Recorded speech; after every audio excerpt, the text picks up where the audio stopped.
Kuryama no kubyuka ni imbabazi z'Uwiteka. Bene data, igitondo cyiza kandi cy'umugisha cyangwa se icyamunsi cyiza, bivanye n'aho buri wese aherereye ku migabane itandukanye y'isi. Mwese mwemeye kwifatanya natwe gusangira ifunguro ry'umunsi kandi rya buri gitondo.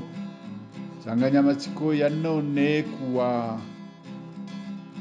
ku itariki ya mbere Kanama umwaka wa 2025 kuwa gatanu iragira iti: igihe umaze wumva inkuru mbi kirarangiye. Igihe umaze wumva inkuru mbi kirarangiye. Mbere yuko dusoma ijambo ry'Imana, reka tubanze turimbane indirimbo ya 68 mu ndirimbo z'agakiza igira iti: ntabwo nkwiye kujya niganyira. Niturangiza dusome ijambo ry'Imana yashyize ku mutima wanjye muri iki gitondo.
haleluya, haleluya. Mana ujye umpa imbaraga kugeza igihe uzaza kunjyana.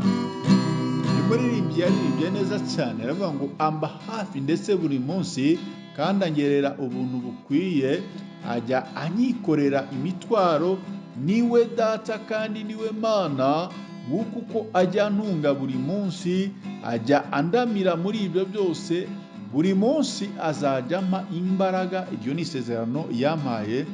Gatatu turavuga ngo mana yanjye komeza ujye umfasha, utaramire nteze icyo umbwira, mpore nizeye ijambo wambwiye, sinkabure ku mbaraga zawe, no mu bikomeye biriho ubu undamburire amaboko yawe, umpe imbaraga ku buntu bwawe kugeza igihe uzaza kunjyana. Amen. Reka dusome ijambo ry'Imana.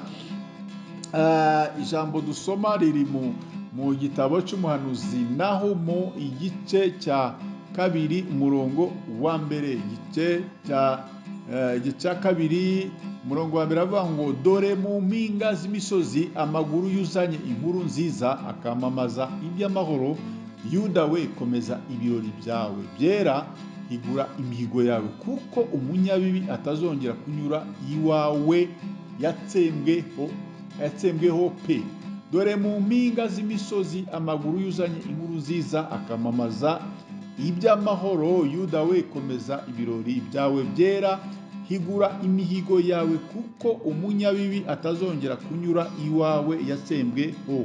Dusome mu gitabo cy'umuhanuzi Yesaya, ibice ni 52, duhere kuri 7 tugeze kuri 10. Haravuga ngo erega ibirenge byuzanye inkuru nziza ni byiza ku misozi, akamamaza iby'amahoro, akazana inkuru z'ibyiza, akamamaza iby'agakiza, akabwira Siyoni ati Imana yawe iri ku ngoma, ijwi ry'abarinzi bawe baranguruye baririmbira hamwe, kuko ubwo Uwiteka azagaruka i Siyoni bazamwirebera ubwabo.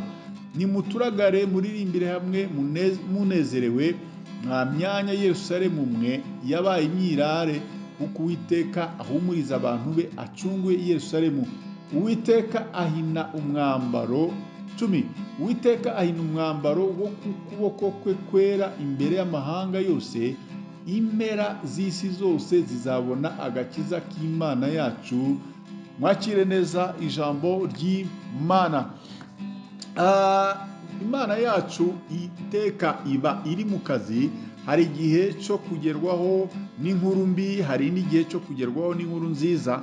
Ibyo bihe byose iteka birabangikana. Iyo wumvise inkuru mbi none, ejo ukwiye kujya witegura inkuru nziza. Ntugahore witegura gusa inkuru mbi wumva ko wagenewe kumva inkuru mbi gusa. Burya n'inziza ziba ziri hafi kwisukiranya. Mu kazi wabasha kwakira inkuru mbi, ariko bwacya ukakira inkuru nziza.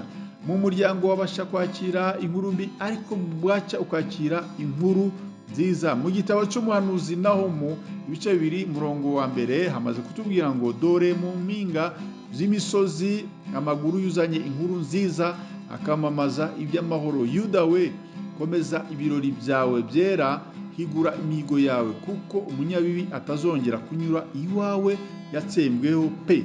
Ushobora kuba umaze igihe wakira inkuru z'incamugongo, inkuru mbi, ariko reka nguhanure ko ugiye kwakira noneho inkuru nziza, nawe ugiye guseka kwishima. Wari uzi ko imishinga yawe yahagaze byanze, ariko igiye kongera ibyuke, irongeye irabyutse. Umurimo w'Imana wari warahagaze, urongeye urabyutse.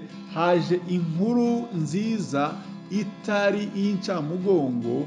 Komeza ibirori byawe rero mwene data, kuko umunyabibi atazongera kunyura iwawe. Wakuzaniraga inkuru z'incamugongo akubwira ko byarangiye, ntabwo azongera kunyura iwawe, uzongera kumwumva.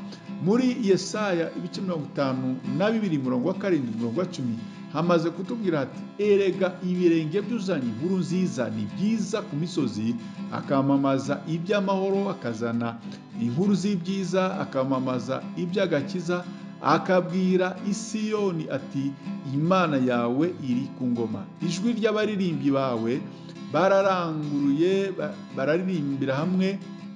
bararirimbira hamwe kuko ubwo Uwiteka azagaruka Siyoni bazamwirebera ubwabo. Nimuturagare muririmbire hamwe munezererwe mwa myanya Yerusalemu mwe yabaye imyirare kuko Uwiteka ahumuriza abantu be acunguye Yerusalemu.